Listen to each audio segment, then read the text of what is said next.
I have an idea. May na-encounter kaming pulubing babaeng kanina. So? I wanna help her. Bibigyan ko siya ng pera. 5,000. At habang inaabot ko to sa kanya, I want you to get it on video. Ah! Yo, I had a bad feeling about this kanina pa. Ayaw mo bang tigilan eh? So are you saying it's my fault? Eh, kanino bang idea tong prank na to? Ikaw may idea na i-prank siya. What the heck? I just wanted to give her the money. Ikaw nag-suggest para maging viral to be funny, right? Alam mo yun, parang may masamang nilalang na gumugulo sa akin habang natutulog ako. It could be a ghost, an elemental, or even a demon. Excuse me, pwede mo magtanong?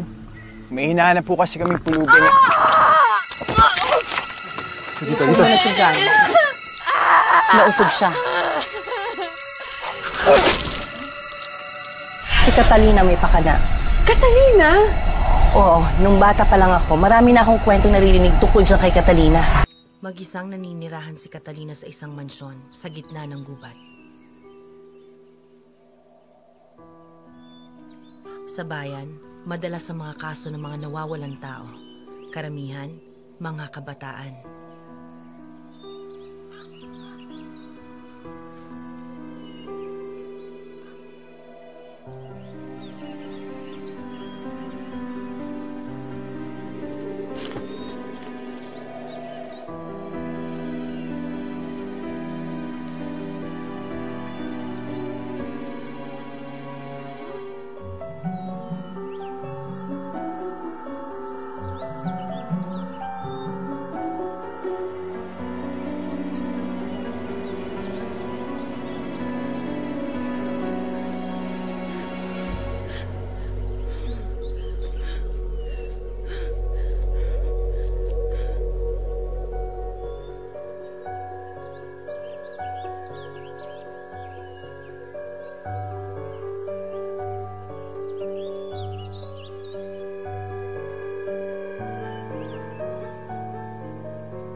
Yun pala, dinudukot ni Catalina ang mga bata at dinadala sa kanyang tahanan.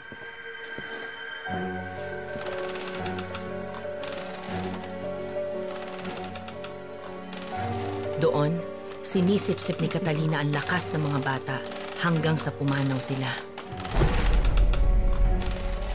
Tigilan siya na pagkakabala sa akin!